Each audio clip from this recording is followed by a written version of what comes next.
Okay, so the question that I'm tackling right now is, given the fact there is everything happening all at once, are we as individuals on a different journey in each version, or are they slightly different but most of the same? Also, is there one true reality or perfect timeline? Okay, so that's 3 questions, and I'm just gonna go one by one. And for me personally, this is a really difficult question. It's actually in the area of more difficult question. It's completely pouring outside, by the way. There's a lightning and thunder, and it's pouring, and my cat is somewhere outside. So that's interesting. Given the fact that there is everything happening all at once, are we as individuals on different journeys in each version?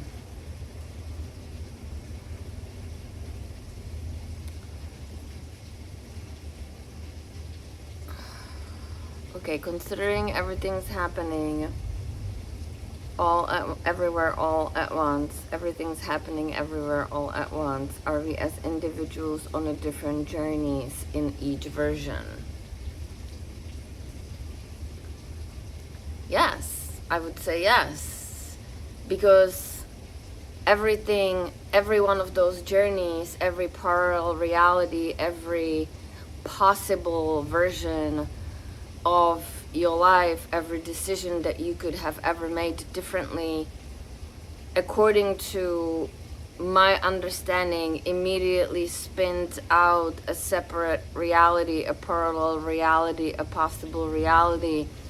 From your point of view, the part of your consciousness, however that's determined, and I think that's the fuzzy part for me, because like how does soul determine which timeline or which specific body is the consciousness going to focus itself through?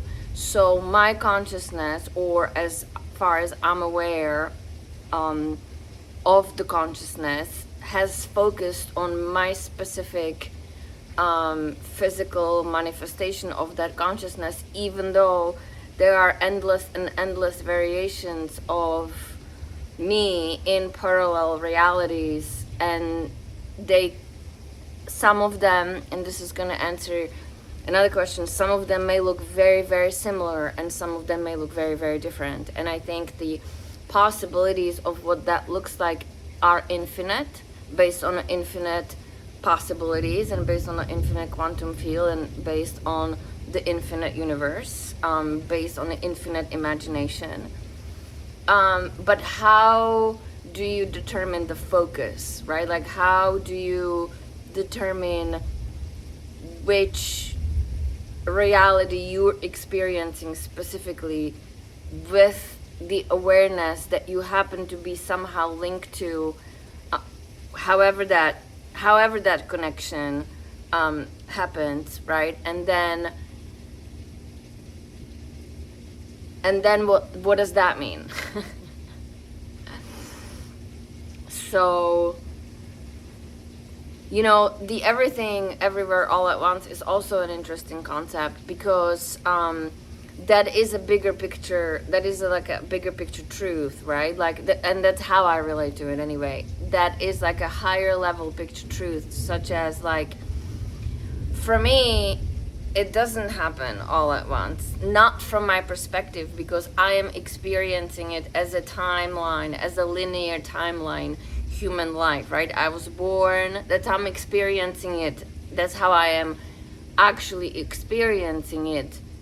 And maybe it's not that way, maybe that's just my perception, right? Maybe I'm just perceiving that I am experiencing it that way, but like my body ages, right? Like my hair grows, right? Like I learn things. I remember times when I didn't learn, but then they do say that you create reality from a present moment, and then you project, like you create the history as well. And then I don't know about the future. Like this is for me, and where I am on my journey, this is really, really hard to conceptualize, because there's so many missing pieces for me.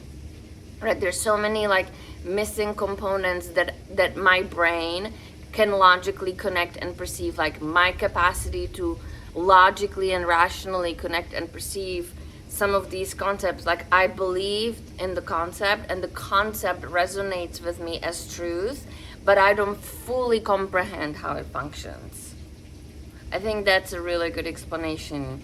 But do I believe in infinite realities? Yes, I believe everything's happening all at once, but it depends where you're looking at it from. And then from the point of view that you are standing in your kitchen, it sure doesn't look like everything's happening all at once, right? But also from where you're standing in the kitchen, the sun falls and rises, and you don't perceive movement on Earth. Yet Earth is flying however many thousand miles an hour or per second through the universe, right? So the concept, in a way, it's kind of saying like, that you're not standing, like that if just a little far out, even from the moon, that we're moving in incredible speed. And really the human life, it's like what we were talking about yesterday, right? Like the macro and the micro. Like our daily life is the micro, right? But at the same time, it's the macro because that's what's consuming our existence, right? Like we're not consumed, like the fact that Earth is hurling through the space in whatever speed is not your daily concern. There's nothing you can do about it, whether it slows down or speeds up or stops, or it needs to go left or right or whatever. Should it need to go left or right or whatever, has absolutely no effect in a way on your life, other than if something happens and Earth disappears, your life is over. Right? That's like the underlying truth. But other than that, you are not making decisions based on Earth's movement around the sun necessarily, as far as like an actual movement, right? Outside of spring, summer, outside of seasons and stuff like that. I mean the actual movement. Not to mention, we don't even know really where we are. Like we have some stars that seem to be fixed, but from what I'm understanding, everything is moving, right? Somewhere, somehow, around something. So how does that fit into everything happens all at once, everywhere all at once, right? That means that specific movement and that specific, even the universe itself in its physical form, is in some way projected by some kind of consciousness, or not, maybe not, right? But if we go with the idea, if we truly go with the belief that everything happens all at once, and what we're experiencing as linear experience is just a perception, right? Is just really some way, somehow it materializes itself, and somewhere, somehow it gets contained, and maybe that's Earth specific, right? It could totally be Earth specific as far as like the environment, where maybe this is the only place, or in this way, that you can experience time in such a linear way, in such a slowdown, within, like, let's say, within the framework of human life, right? As a progression, as a learning experience, as an expansion, as a cycle of some sort, right? Like, this is a big conversation. It's huge. It's really huge. I love it though, but this is a tough one because I don't think we really know enough. And even if you tap into even if you go like further out and tap into the channelings of like the multi-dimensional beings, right? Whether that may be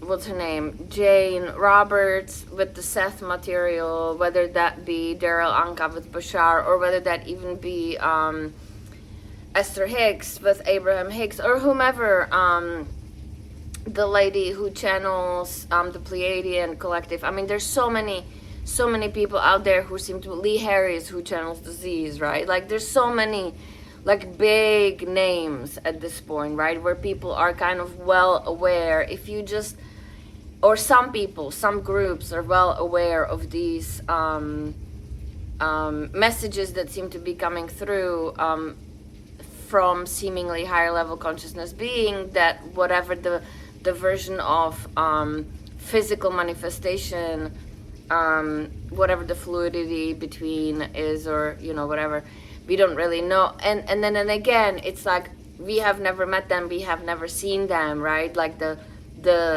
witnessing science, the embodiment of witnessing the actual being is not yet in existence, for a variety of reasons, right? Like because one of the reasons they say that our nervous system would fry because we would just go back into fear, because we're not evolved enough out of fear mindset that we could handle like literally the electricity, right? The vibration that would come. It's like when you run more electricity through a socket that is only equipped to handle whatever voltage, right? That's kind of how I relate to it. Like our biological system would fry until the point where we develop enough awareness, and until we expand our minds to consider concepts that are completely foreign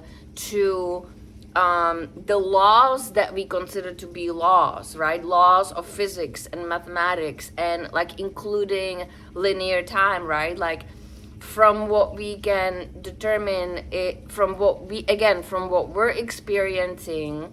And I don't know whether there is a human being on planet, and there may be, I don't know, that has found a way to completely disconnect from their perception of linear experience of a human life, right?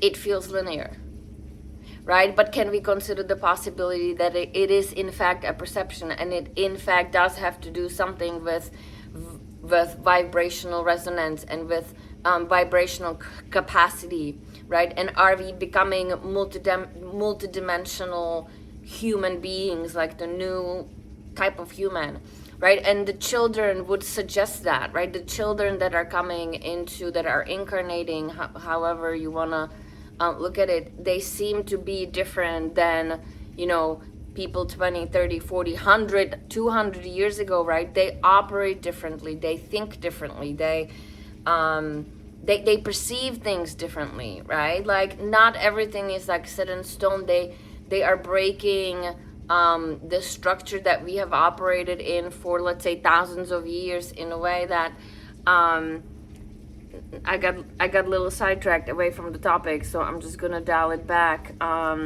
But it's all connected, right? My point is like everything connects, like everything is a piece of a puzzle into the tapestry of everything that we don't know.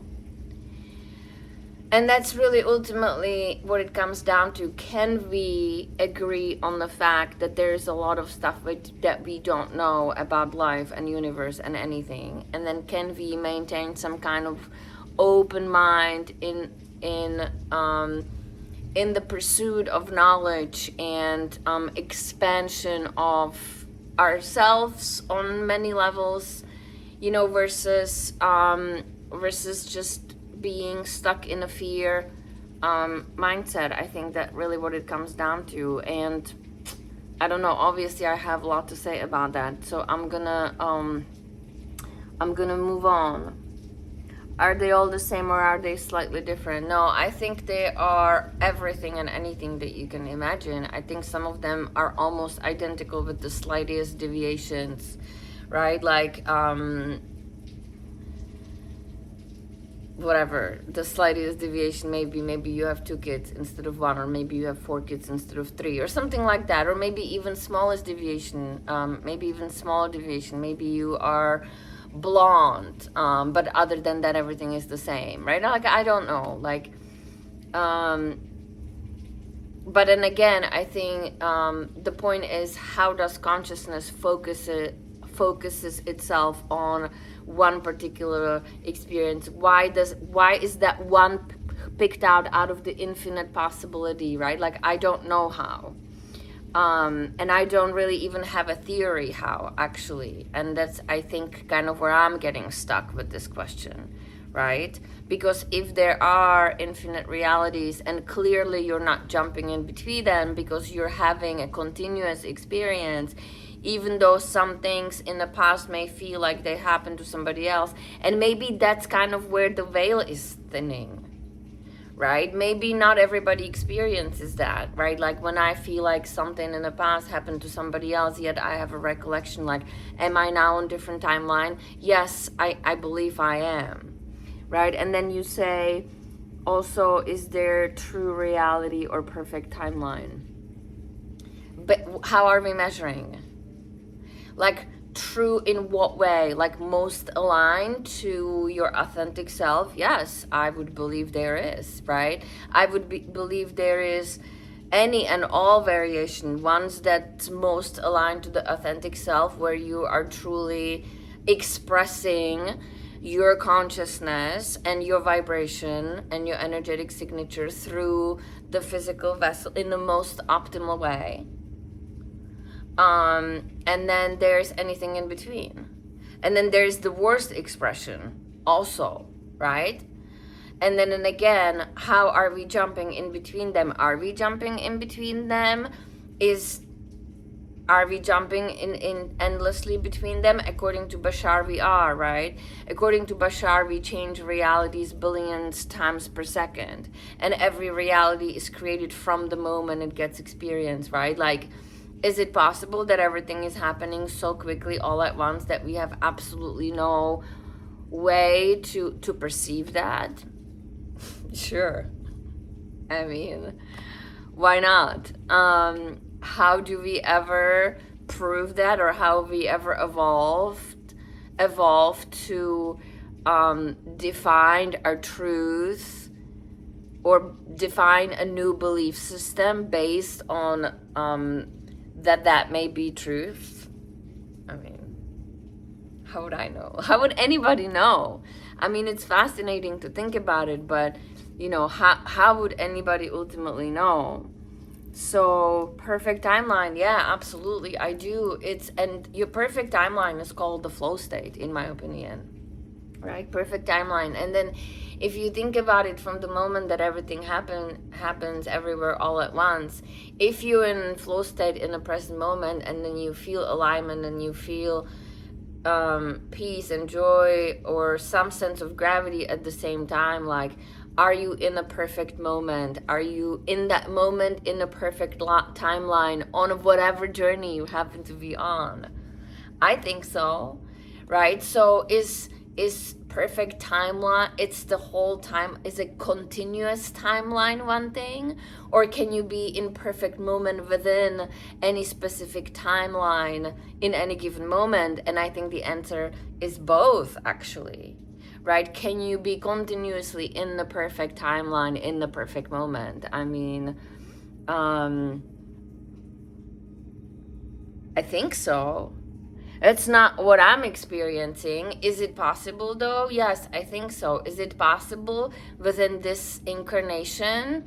I don't know, because I actually don't know the answer to that, because right now, if I am perceiving myself the way I am, I'm still attached to my history in a way where it happened to me, where I'm still not operating in a default where I am creating my history from present moment, right? Like, I feel like the choices that another person made happen completely independently from me, and then in a way they happened to me, and then they shaped me to become to this version of myself. But at least in this moment, I don't relate to it from the perspective of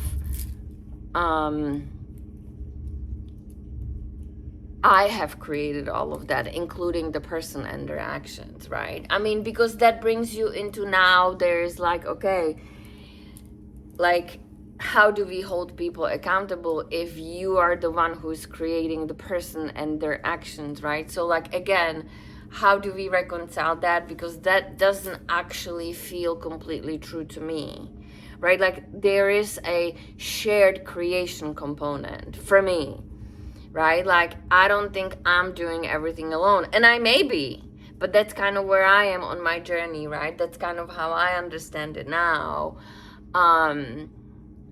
from the level of awareness or knowledge or understanding and experience that I have in this moment, right? What is it gonna look like 2 years from now? I have no idea. What is it gonna look like tomorrow? I don't know. Maybe I'll get some download overnight that brings some new information that will feel to me like that is closer to the truth, to like a bigger truth of how things work, right? Like, do I resonate completely with everything that Bashar says? No, actually I don't. Even though what I have experienced is that I haven't resonated with something that he says or the way that he was expressed, and then a year later I heard the same thing, but I interpreted it in a different way because I have expanded since, and then so I resonated with it differently based on my own expansion, and now I picked up on something else that is bringing me some curiosity about, well, okay, so if there is a new information in the same statement, then maybe I'm not seeing the whole picture still. In order to understand what he's actually trying to say using the words that he has available to him through language. Right? 2222 as I finish that sentence.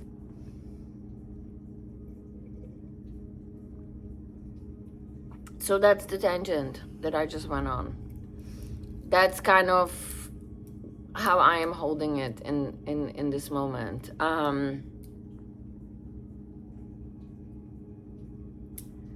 Within the level of awareness and within the knowledge that I have available to me. That includes a bunch of invisible stuff, right? It includes a bunch of energetic stuff. It includes somatic feeling. It includes somatic experience. It includes nervous system response, coherence, and resonance, right? It includes all of that. All of that contributes to the story that I'm creating, the story that my brain is producing to me in order to relate to some of these questions, in order to be able to imagine how this works, right? Like, I do relate to the concept of video games a lot as far as life is concerned, right? It's like you're playing a video game and you have free will to make certain choices within the context, and as you are moving through the levels, like Zelda is an amazing example, because like you go to the underworld, right? To the I can't, for some reason the name is escaping me right now, but you go to the darkness and then you slowly turn like anchor points on, like a light on, and it like opens up the map as you're exploring, right? And then you have to avoid certain things, and then you discover tools in the darkness, right? Like, it is such an analogy for shadow work, for like psyche work. As you are increasingly learning new things, new skills, you acquire new tools, right? And then you're progressing in the game. Like, I very much resonate with that concept, as in you as a consciousness come into a body, and then you have this experience where you are affected by your environment, by your context, and by the way that you equipped, and as your equipment it's expanding as you growing older and learn, right, then you have a way to relate to things in new ways, or go back, or open, expand, blah blah blah, so on and so forth, right? And then you beat up a boss and something expands, and then all new map opens up, and then you going in a direction that you didn't even know was there because it wasn't on the map originally, right? And that's kind of how I feel like how life works too. And then if you think about it from that perspective, then it's all about, yes, you can play this game a million times, and then so if you imagine 8 billion people playing the same game at the exact same time, right, it's almost like it makes such a perfect sense, it, like, in some ways. I'm not saying that's what's happening, but as an analogy, right, as an analogy of what we're doing here on Earth School, if you bring the concept, like Gary Zukav concept, right, like consciousness manifested in a physical experience, and it's playing out some kind of a progression. It is learning some kind, whatever. You could go about it in any million kinds of ways. How does it pick the focus though? That is the part that I'm currently missing. Or is it possible that it's focused in multiple realities at the same time, and then you're just not aware that another part of you is having the same experience in, so like the movie Everything Everywhere All at Once, she was able to jump, right? She was able to focus her consciousness into different realities, and then pick up those skills and kind of connect them, and then use the skill from the parallel reality in the original reality. Is that a possibility? Sure, why not? Maybe we just don't know how to do it yet, right? Maybe we're not as fluid, maybe we're still attached to the identity, or maybe we're still attached to the belief system of the matrix, for lack of better words, that we're co-creating for ourselves, right? Like, we are trapping ourselves within the matrix. It's not like there is an outside force that's trapping us here. I don't think so, right? I do think that you have the capacity to liberate yourself within the context of the setup, or maybe you don't, right? Like, and that kind of comes down to, like, how do you choose to live your life? Do you choose to believe in a benevolent universe? And if you do, what kind of experience you're gonna have? Or do you choose, or sometimes it's really not a choice, sometimes maybe that has something to do with karma and soul journey and reincarnation also, that you have to reach the point where you actually have a choice to decide that you may want to have a more pleasant experience. And then you are faced with, okay, well, if I want to have a more pleasant experience, then maybe I need to examine whatever it is that I'm doing unconsciously, subconsciously, automatically programmed by however I've been programmed, for however long I've been programmed, to arrive at a point where I have an ability, an option to pause and examine myself and my surroundings and start collecting information in which I may have some effect on the way how my life unfolds, in a way where, no, yes, I'm creating everything, but I'm also co-creating with life in a way that is most authentic expression of alignment to whatever feels true to me in any given moment, and to you. And that's how you align yourself with like-minded people, and so on and so forth, and communities, and it grows, and then you clash with something that doesn't work for whatever reason, because they're learning, you're bouncing off of each other, and all of that, right? How does that connect to everything everywhere all at once? It must connect to it somehow, we just don't know necessarily how.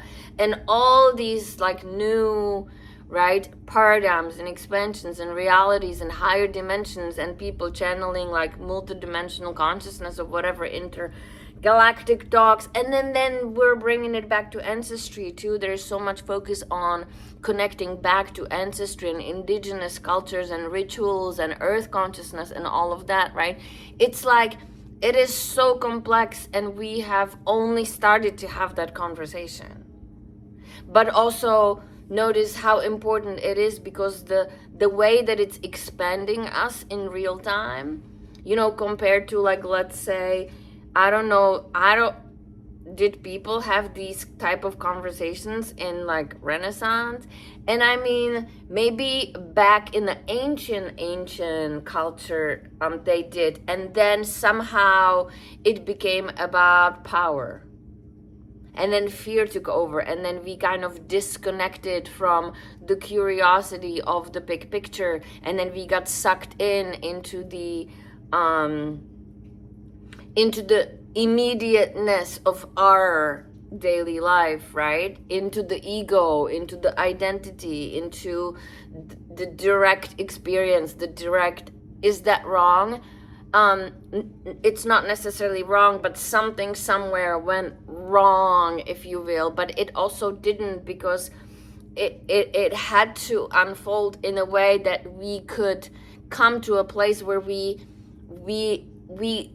can observe it and recognize that there are other ways. Not that it's wrong necessarily, but that there are other options. And then we had to experience the pain and the contrast and the distraction of the shadow expression of the energy, of the archetype, whatever the archetype is, as so consciousness can experience and expand because of that darkness too, right? And then from, let's say, all the way in the black, we coming all the way to the white, and maybe we stabilize somewhere in the middle, or maybe the cycle keeps repeating, or maybe it's always in motion. I don't know.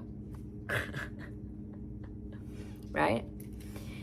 So all of that and some. I'm gonna stop right now because I have hit 30 minutes and I don't even know. I think that's good enough. I think I covered all of the points in the 3-part questions. Would love to have a follow-up conversation. Gotta keep it simple, right? Gotta keep the questions simple, because everything has a lot of components. Love you.